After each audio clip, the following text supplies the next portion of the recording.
Dear students and my friends, I hope you all are fine. Myself Mukesh Gangwar, your physics teacher from Brahmdas Saraswati Vidya Mandir Senior Secondary School, Bilaspur. Dear friends, this video for the class 11th subject physics, chapter 1 physical world. Chapter 1 physical world. In previous video we are discussing definition of physics, role of physics in our life. And dear student, today we are discuss physics in relation of science. Video को last तक देखिए, हमारे channel को subscribe कीजिए, bell icon पर जाकर press button कीजिए और अपने फ्रेंड्स को अधिक से अधिक शेयर कीजिए। देन तो स्टार्ट करते हैं friends. Physics in relation of science. Physics is the most basic of all the science and it has played a very important role in the development of other sciences. Physics सभी साइंसों का एक most basic science होती है जो सभी science के development में एक इम्पोर्टेंट रोल परफॉर्म करती है। Dear students, physics in relation of science. Physics का किस किस साइंस के साथ कैसे रिलेशन होता है? Then number 1, following science have the relation of science the following words. Number 1, physics in relation to the mathematics. Mathematics के साथ साइंस का क्या रिलेशन है? देखिए, मैथमेटिक्स और फिजिक्स एक ही सिक्के के दो पहलू हैं। मैथमेटिशियन थे रेने देकार्ते, उन्होंने कहा था mathematics is the grand mother of the physics. गणित फिजिक्स की, साइंस की नानी होती है। ये रेने देकार्ते ने कहा था। आप देखते हैं कोई भी कॉन्सेप्ट मैथमेटिक्स की हो या फिजिक्स की हो, without mathematics is no physics and no physics is without solve the mathematics. तो इस तरह से हम देख सकते हैं कि फिजिक्स पूरी तरह मैथमेटिक्स पर डिपेंड करती है। Physics in relation to chemistry. Physics का केमिस्ट्री के साथ रिलेशन होता है। केमिस्ट्री में जो वैल्यूमेट्रिक टर्म्स होते हैं, जो मैथमेटिकल टर्म्स होती हैं, वो सारी की सारी सब फिजिक्स और मैथमेटिक्स से सॉल्व होती हैं। इसलिए हम कह सकते हैं कि फिजिक्स का केमिस्ट्री के साथ भी डायरेक्ट रिलेशन होता है। Physics in relation of biological science. Biological science में फिजिक्स का रिलेशन, बायोलॉजिकल हमारे जो ट्रीटमेंट, सर्जरी वगैरह, मेडिकल में जो भी इंस्ट्रूमेंट यूज़ किए जाते हैं, वो सब के सब कहाँ से बने होते हैं? फिजिक्स से बने होते हैं। तो बिना फिजिक्स के बायोलॉजिकल साइंस को हम कंप्लीट नहीं मान सकते। इसलिए हम कह सकते हैं, we can say that the biological science is totally depend on the physics. Number 4, physics in relation to astronomy. Astronomy तो एक तरह की फिजिक्स ही होती है। Astronomy the branch of the physics we are studying the planets, stars and universal events. And physics in relation of other science. Physics का दूसरी science से बहुत ही गहरा, डीपली रिलेशन होता है। बिना साइंस के, बिना फिजिक्स के कोई भी साइंस फर्दर डेवलप नहीं कर सकती। डियर स्टूडेंट्स, नेक्स्ट हेडिंग है basic force in nature. Nature में कौन कौन से बेसिक फोर्स होते हैं? Following four kind of forces are operate in nature. Nature में 4 टाइप के फोर्स डेवलप होते हैं, ऑपरेट होते हैं, जो कि नेचुरली फोर्सेस होते हैं। Number 1, the gravitational force. The gravitational force, it is the force of attraction between 2 objects और bodies due to their masses and govern by Newton. यानी कि ये जो फोर्स होता है वो दो ऑब्जेक्ट के बिटवीन में उनकी मास के अकॉर्डिंग अट्रैक्शन होता है, और इसको ऑपरेट गवर्नमेंट किया था न्यूटन ने। Then the force of attraction between two objects of masses m1 and m2 held at a distance small r apart. The force of attraction is given by the F is equal to z m1 m2 upon r square, where z is the universal gravitation constant. Universal gravitation constant, या ऐसे भी कह सकते हैं हम, where g is the universal constant of gravitation. This law is the Newton's gravitation law, where the value of g, universal constant of gravitation, g is equal to 6.67 into 10 to the power minus 11 Newton meter square per kilogram square. Students, we are discuss about to the properties of gravitational force. These have the following properties of gravitational force. Number 1, it obeys the inverse square law. ये inverse square law का ओबे करता है. We look g m1 m2 upon r square is the inversely proportional to the distance square. Inverse square law का ये क्या करता है, फॉलो करता है, ओबे करता है. It is always attractive nature, ये हमेशा ऑलवेज अट्रैक्टिव नेचर का होता है. Number 3, it is a long range force, ये बहुत लॉन्ग रेंज में काम करने वाला फोर्स होता है. जैसे अर्थ से लेकर मून तक, स्टार्स तक, प्लेनेट तक, सैटेलाइट तक की डिस्टेंस तक ये लॉन्ग रेंज में भी वर्क करता है. It is A biggest force operating in nature, ये पूरे नेचर में, यूनिवर्स में सबसे बिग फोर्स होता है, बिगेस्ट फोर्स होता है. It is a central forces, ये सेंट्रल फोर्सेस होते हैं, इनके केंद्रीय बल होते हैं. Dear students, next number 2, the big force. First the gravitational force, second force of nature, the big force. The big force account for interaction between lepton and other lepton, between a lepton and pi meson, between a lepton and baryon. जो big force होता है वो दो लेप्टॉनों के बीच में, एक lepton दूसरे lepton से इंटरेक्शन करता है, एक लेप्टॉन पाई मेसन से इंटरेक्शन करता है, एंड एक लेप्टॉन किसी वेरियन से इंटरेक्शन करता है. तो यहाँ से ये बिग फोर्स डेवलप होते हैं. For example 0n1 is equal to 1h1 plus 1 electron plus of neutrino. ये फोर्स यहाँ से डेवलप्ड होते हैं लेप्टॉन, बेरियन, पाई मेसन के एक्सचेंज से. ये वीक फोर्स डेवलप होते हैं. Then the property of the weak force, it is a short range forces. ये जो फोर्स होते हैं वेरी शॉर्ट रेंज में काम करते हैं, शॉर्ट रेंजेस फोर्सेस होते हैं. Number 2, the weak force are about 10 raised to the power 25 times stronger than the gravitational force. ये वीक फोर्स ग्रेविटेशनल फोर्स से 10 to the power 25 times strong होते हैं. Number 3, in a weak interaction neutrino acts as the field particle. Neutrino, यहाँ पर neutron जो formed होता है वो as like act a field particle की तरह वर्क करता है. ये था हमारा the weak forces. Dear students, further number 3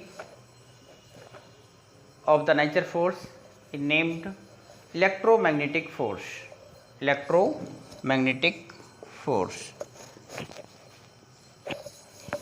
The electric and magnetic force are the two facts of electromagnetic force.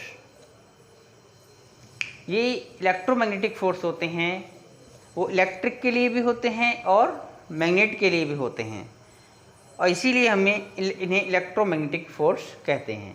The electrostatic force is governed by Coulomb, this is called the Coulomb's law. Then according to this law, the electrostatic force between two electric charges Q1 Q2 held at a distance small r apart is given by, दो electric charge Q1 and Q2 जो small r distance पर रखे हुए हैं, तो उनके बीच force of attraction and force of repulsion कुछ भी हो सकता है, क्योंकि इलेक्ट्रोस्टैटिक फोर्स की जो नेचर होती है रिपल्सिव भी होती है और अट्रैक्टिव भी होती है। तो F is equal to 1/4 pi epsilon naught Q1 Q2 upon R square. It is the, remember always this formula, this is called the Coulomb's formula for the electrostatic force of stationary charge. F is equal to 1/4 pi epsilon naught Q1 Q2 upon R square, where epsilon naught is called the absolute permittivity of free space. Then their property of the electromagnetic force, number 1, it obeys the inverse square law. It obeys the inverse square law. ये force inverse square law को ओबे करता है। Number 2, it may be attractive और repulsive in nature. इसका nature attractive भी हो सकता है एंड रिपल्सिव भी हो सकता है। इसको बहुत ही ज़्यादा एक्सप्लेन करेंगे 12th स्टैंडर्ड में आके, पूरा इसका चैप्टर होगा, वहाँ इसको बहुत ज़्यादा एक्सप्लेन करने की आवश्यकता होगी।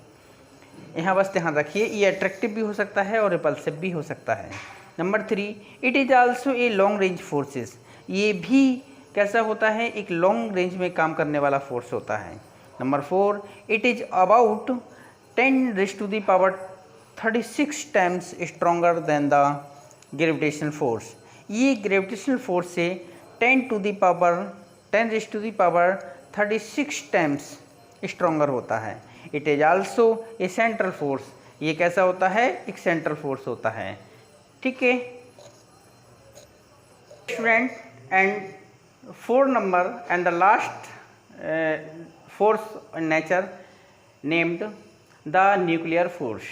The nuclear force 4th number का जो फोर्स होता है, पहला होता है ग्रेविटेशनल फोर्स, दूसरा वीकेस्ट फोर्स, नंबर 3 क्या था, इलेक्ट्रोमैग्नेटिक फोर्स, नंबर 4 है nuclear force.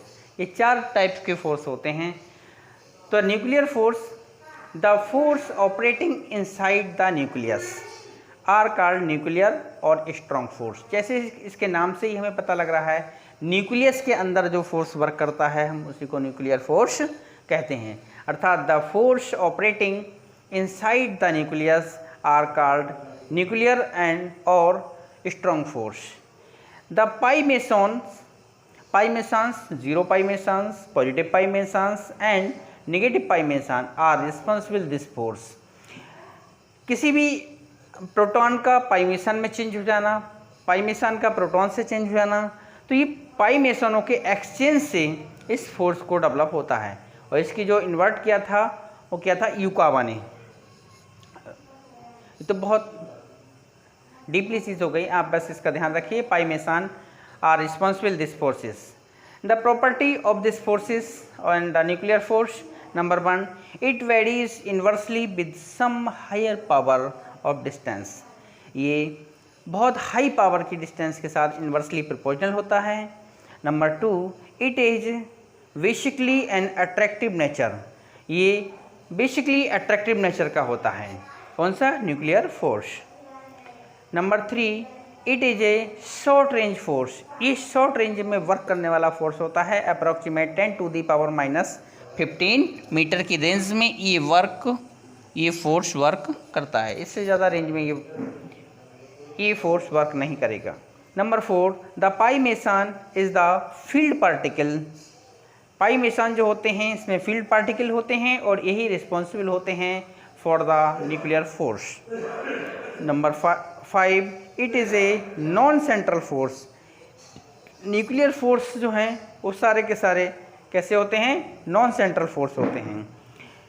One point is the remember always the students, the ratio of the gravitational force, ratio of big force, ratio of electromagnetic force and the ratio of nuclear force। In forces में क्या क्या ratio होता है? ये competitive question है, हमेशा ध्यान रखना इसको। तो इनका जो रेशियो होता है 1 ratio of 10 to the power 25, ratio of 10 to the power 36 and ratio of 10 to the power 38। इसको आप बिल्कुल ध्यान रखने की चीज़ है, always remember this point. Dear students, next topic है nature of physical laws. Physical laws की क्या नेचर होती है? We are studying in this topic nature of physical laws. We know that Newton's 3 laws of motion are the basis of the development of mechanical. These laws were formulated by Newton by considering mass, length and time as 3 absolute fundamental quantities। यानी कि Newton ने 3 laws दिए थे। किस base पे इनको develop किया था? मैकेनिक्स के बेस पे डेवलप किया था। और these laws are formulated by Newton। Newton ने इनको फॉर्मेट किया था by considering mass, length and time। Mass, length and time को अकॉर्डिंग जो कि 3 फंडामेंटल क्वांटिटीज़ हैं, इनको लेके लॉ को हमने न्यूटन ने फॉर्मुलेट किया था। इसी में हम इनको स्टडी करेंगे। डियर स्टूडेंट्स, नेचर ऑफ फिजिकल लॉज में फर्स्ट लॉ है law of conservation of linear momentum. Law of conservation of linear momentum. Law of conservation of linear momentum क्या होता है? The states if no external force act on a system the linear momentum of the system remains constant. कहने का मतलब ये है कि यदि किसी सिस्टम पर कोई भी एक्सटर्नल फोर्स एक्ट नहीं हो रहा हो, absence of the force, then the linear momentum of the system is remains constant। हमेशा अगर किसी सिस्टम पर कोई भी एक्सटर्नल फोर्स एक्ट नहीं हो रहा है तो उस सिस्टम का linear momentum always remains constant. ये होता है law of conservation of linear momentum. If no external force acts on a system then linear momentum of the system remains constant। If P1 and P2 are the linear momentum of two bodies at any instant, then in the absence of the external force, so P1 plus of P2 is equal to constant। P1 is the linear momentum of first body and P2 is the linear momentum of the second body, then P1 plus of P2 is equal to constant। इतना भी कोई भी external force नहीं लगेगा तो total linear momentum conserved हो जाएगा, remains constant हो जाएगा। This is known as law of conservation of linear momentum. For example, number 1 when a bullet is fired from a gun, the recoil of a gun can be explained on the basis of the law of conservation of linear momentum। आपने देखा होगा जब किसी gun से bullet को fire करते हैं तो गन पीछे की ओर हटती हैं, तो ये सब लीनियर मोमेंटम के लॉ से इसको रिकॉल करते हैं। इसमें लीनियर मोमेंटम का लॉ फॉलो होता है। सेकेंड है the motion of a rocket is also obeyed by the law of conservation of linear momentum. जब रॉकेट चलता है, रॉकेट की जो गैस निकलती है, उसके जेट्स जो गैस निकलती है, उसका रिकॉल होता है, आगे की ओर फोर्स लगता है तो वो रॉकेट आगे बढ़ता है।